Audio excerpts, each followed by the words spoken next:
Nazi दल की सफलता के कारण।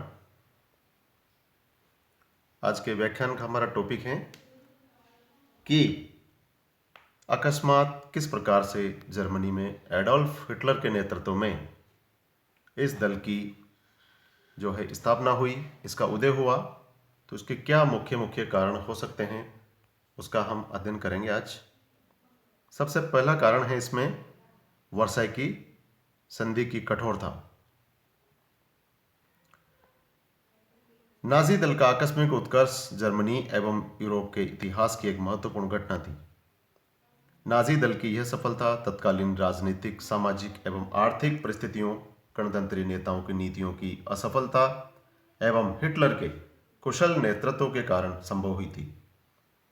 उसकी सफलता के मुख्य कारणों में एक कारण यह भी रहा कि वर्साई की संधि अत्यधिक कठोर थी, जो कि थोपी गई संधि थी। यह कहा जाता है कि नाजी दल का उदय वर्साई की कठोर संधि के कारण ही हुआ। यह संधि पराजित जर्मनी के लिए कठोर तथा अपमानजनक थी। यद्यपि जर्मन देशभक्तों को बंदूक की नोक पर इस संधि पर हस्ताक्षर करने पड़े थे, किंतु इसी समय प्रधानमंत्री शील्डमैन ने अपने बड़े आवेश में कहा था कि वह कौन सा हाथ है जो इस प्रकार की संधि पर हस्ताक्षर करने से झुलस नहीं जाएगा। इस संधि के कारण राइनलैंड पर शत्रुओं का अधिकार, सार प्रदेश का छिन जाना, जर्मनी का निशस्त्रीकरण करना आदि बातें जर्मन जनता में आक्रोश एवं क्रोध को बढ़ाने में सहायक सिद्ध हुई।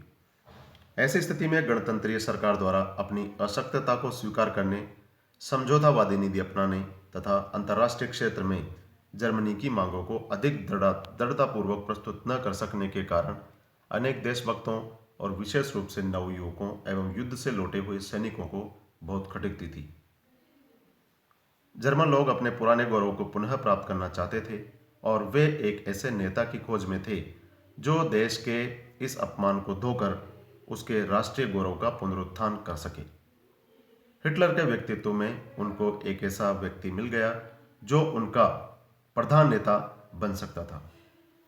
जर्मनी के युवक समझते थे कि जर्मनी का पुनरुद्धार अपने प्रधान नेता और उसकी नाजी पार्टी ही कर सकती है। हिटलर ने अपने प्रत्येक भाषण में वर्साई की संधि की आलोचना की और कहा कि हम फिर हथियार लेंगे या हमें फिर हथियार उठाना है। परंतु यदि हम ध्यानपूर्वक देखें तो इस बात में कोई विशेष सार मालूम नहीं होता है। गेथान, हार्डी तथा लिप्सन का मानना है कि यदि हिटलर के उदय का कारण वर्साई की संधि है तो उसका उत्कर्ष इस संधि के 3-4 वर्ष पश्चात ही हो जाना चाहिए था, जबकि जर्मनी का अपमान अपनी पराकाष्ठा पर था उस समय। परंतु नाजी दल का उदय वर्साई संधि के 14 वर्ष पश्चात हुआ। उस समय तक वर्साई की बहुत सी कठोर शर्तों में परिवर्तन हो गया था। हिटलर के उत्कर्ष के समय अंतर्राष्ट्रीय क्षेत्र में जर्मनी का सम्मान बहुत बढ़ गया था। स्ट्रेसमान के नेतृत्व में जर्मनी ने बहुत कुछ अंशों में अपने पूर्ण गौरव को प्राप्त कर लिया था। तो इस प्रकार वर्साई संधि को हिटलर के उत्कर्ष का प्रधान कारण नहीं माना जा सकता, परंतु फिर भी इसको हिटलर के उत्कर्ष का एक सहायक कारण मानने में कोई संकोच नहीं होना चाहिए। दूसरा जो मुख्य कारण है वह है आर्थिक संकट। नाजी दल की सफलता का सबसे महत्वपूर्ण कारण था 1929-30 ईस्वी का आर्थिक संकट। इस समय जर्मनी के प्रत्येक वर्ग में असंतोष फैला हुआ था। नाजी लोग उनके असंतोष का लाभ उठाने में सफल हुए। जून 1931 ईस्वी में जर्मन कृषकों पर $3 अरब का ऋण था। हिटलर ने किसानों को इस ऋण से मुक्ति दिलाने का आश्वासन दिया। बड़े बड़े पूंजीपति साम्यवाद से भयभीत होकर हिटलर का समर्थन कर रहे थे। हिटलर ने कुछ उच्च श्रेणी के पूंजीपतियों को यह आश्वासन देकर अपनी ओर मिला लिया कि उनके उद्योग धंधों का राष्ट्रीयकरण नहीं किया जाएगा। छोटे छोटे दुकानदारों को बड़े बड़े स्टोर या भंडारों की प्रतिस्पर्धा से बड़ी हानि पहुंचती थी, अतः उनसे यह वादा किया गया कि बड़े बड़े स्टोरों को तुरंत ही सामाजिकीकरण कर दिया जाएगा। मार्क का मूल्य गिर जाने से जिन लोगों की आय समाप्त हो चुकी थी उन्हें भी समृद्धि की आशा बंधाकर अपने पक्ष में मिला लिया गया। किंतु सबसे महत्वपूर्ण वर्ग जिसे उसने अपनी ओर मिलाया वह था बेकारों अथवा बेरोजगारों का, जिनकी संख्या 1930 ईस्वी में 50 लाख से भी अधिक थी। नाजी दल के सदस्यों में उसी वर्ष असाधारण वृद्धि भी हुई। नाजियों के लिए यह बड़े सौभाग्य की बात थी कि उन्हें सत्ता उस समय प्राप्त हुई जबकि आर्थिक संकट का अंत हो रहा था। तो इस प्रकार से इस आर्थिक संकट को भी नाजी दल की सफलता का एक कारण हम मान सकते हैं। तीसरा जो मुख्य कारण है वो है साम्यवाद का भय। नाजीवाद की सफलता का एक महत्वपूर्ण कारण जर्मनी में साम्यवाद का बढ़ता हुआ भय था।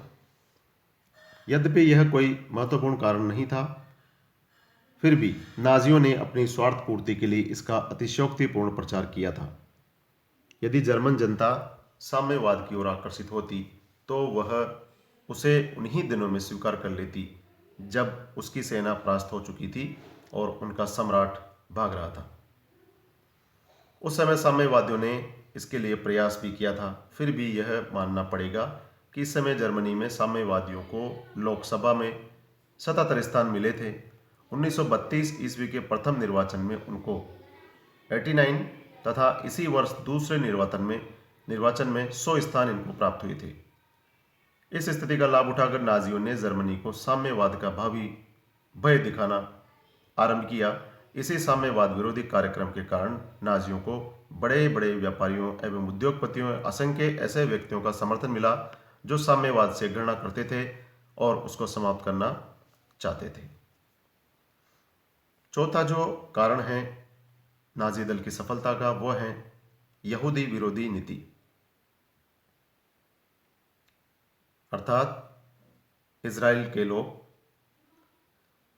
प्रथम विश्व युद्ध में जर्मनी की पराजय के समय से ही जर्मनी की जनता में यह भावना व्याप्त हो गई थी कि जर्मनी की पराजय यहूदियों के कारण हुई थी।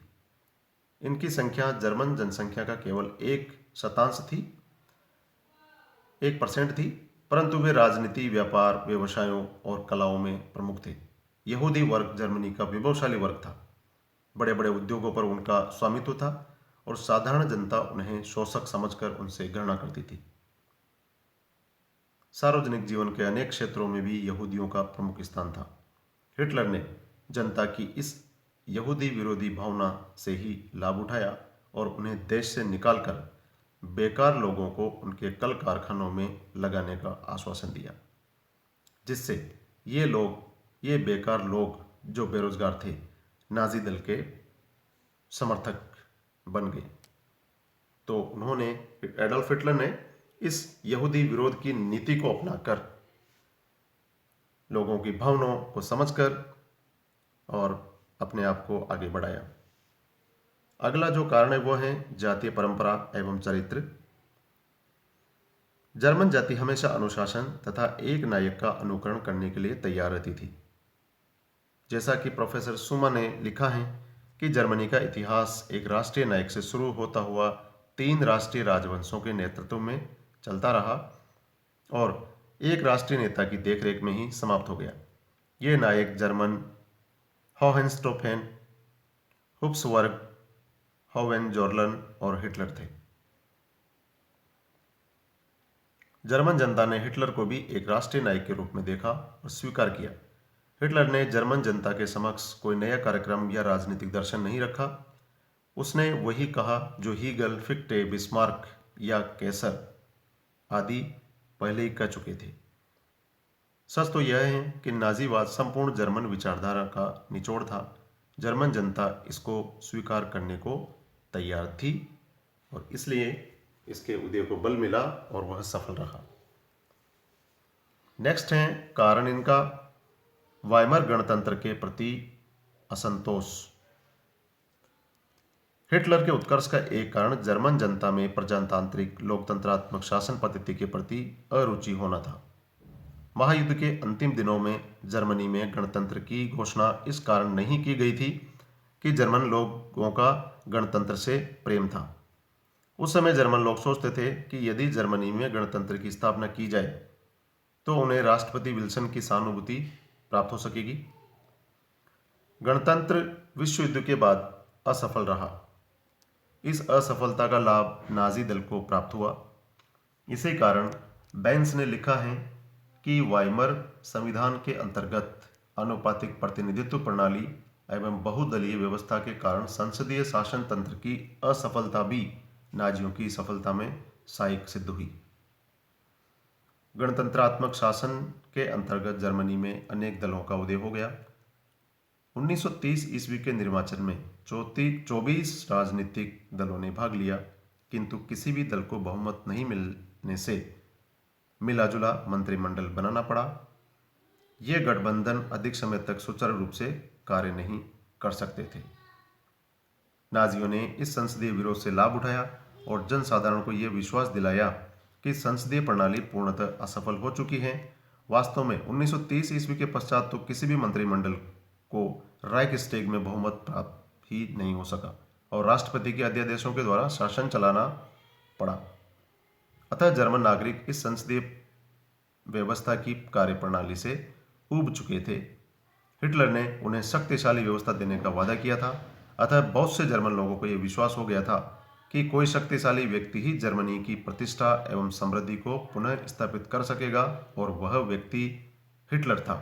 ऐसा उन्होंने देखा, वहां की जनता ने देखा और इस वाइमर गणतंत्र के प्रति लोगों का जो असंतोष था उसी के फलस्वरूप हिटलर का उदय हुआ। अगला जो मुख्य कारण है वह है हिटलर का आकर्षक व्यक्तित्व होना। नाजीवाद की सफलता का प्रमुख कारण हिटलर का आकर्षक व्यक्तित्व भी था। उसमें जननायक होने के सभी गुण थे। वह एक प्रतिभावान राजनीतिज्ञ, महान वक्ता और वीर सैनिक भी था। उसमें परिस्थितियों के अनुसार राजनीतिक दांवपेचों को अपने अनुकूल कार्यान्वित करने की अद्भुत योग्यता थी। उसकी वाणी में एक जादू था। उसके भाषण को सुनकर जनता मंत्रमुग्ध हो जाती थी। बेंस ने उसके संबंध में लिखा है कि हिटलर एक कुशल मनोवैज्ञानिक था, एक चतुर जननेता था और एक श्रेष्ठ अभिनेता भी था। वह एक साधन संपन्न आंदोलनकारी तथा एक योग्य संगठनकर्ता था। इस प्रकार की बात बेंस ने एडोल्फ हिटलर के बारे में कही है अपनी पंक्तियों के माध्यम से। अपनी इन्हीं विशेषताओं के कारण वह जर्मनी का अधिनायक बन गया। इसके साथ ही हिटलर ने जनता को प्रभावित करने के लिए प्रचार के सभी साधनों का पूरा उपयोग किया। उसके सहयोगी गोबल्स ने इस कार्य में बड़ी दक्षता का परिचय दिया। गोबल्स का प्रचार सिद्धांत था कि झूठी बात को इतना दोहराओ कि वह सत्य ही बन जाए। उसका जो सहयोगी था,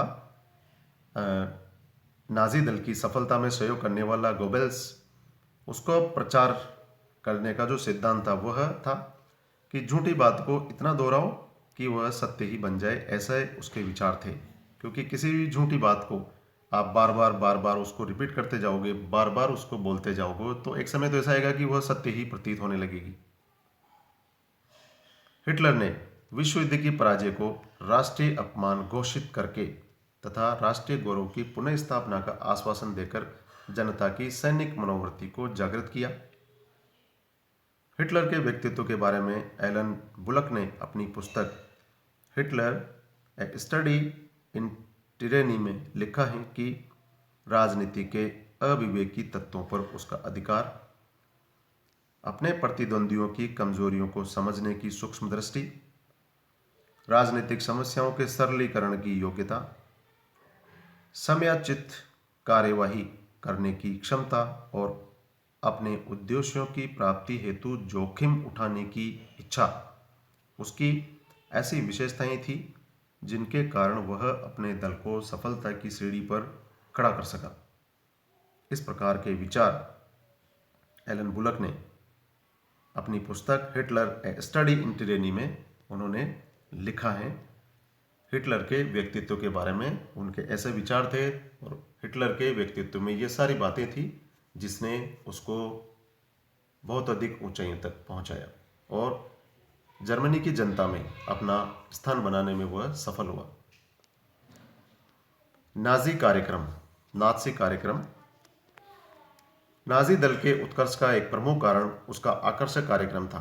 नाजी कार्यक्रम में वर्साई संधि में संशोधन करना, जर्मनी के खोए हुए प्रांतों की पुनः प्राप्ति, पुराने गौरव की स्थापना, संपत्ति की सुरक्षा का आश्वासन, साम्यवादियों का दमन, श्रमिकों को शोषितों से मुक्ति का आश्वासन, उपभोक्ताओं को उत्पादकों के शोषण से बचाना, छोटे व्यापारियों को बड़े मुनाफाखोरों से बचाने का आश्वासन तथा बेरोजगारों को रोजगार देने का आश्वासन दिया गया। इस प्रकार के नाजी दल के कार्यक्रम थे। बहुत ही आकर्षक उसके कार्यक्रम थे जनता के बीच में जब वह जाता था। हिटलर के इस कार्यक्रम ने जर्मन जनता को संतुष्ट कर दिया और लोग उसके समर्थक बन गए। हिटलर का कार्यक्रम जनता की इच्छाओं, परंपराओं और विचारधाराओं के अनुकूल था। जर्मनी की जनता जिन बातों को चिरकाल से सोचती और मानती थी, उन्हें हिटलर ने स्पष्ट कहना शुरू किया और उन्हें पूरा करने का उसने वचन दिया। अतः जर्मन लोगों ने हिटलर को अपने देश के उद्धारक नेता के रूप में ग्रहण किया।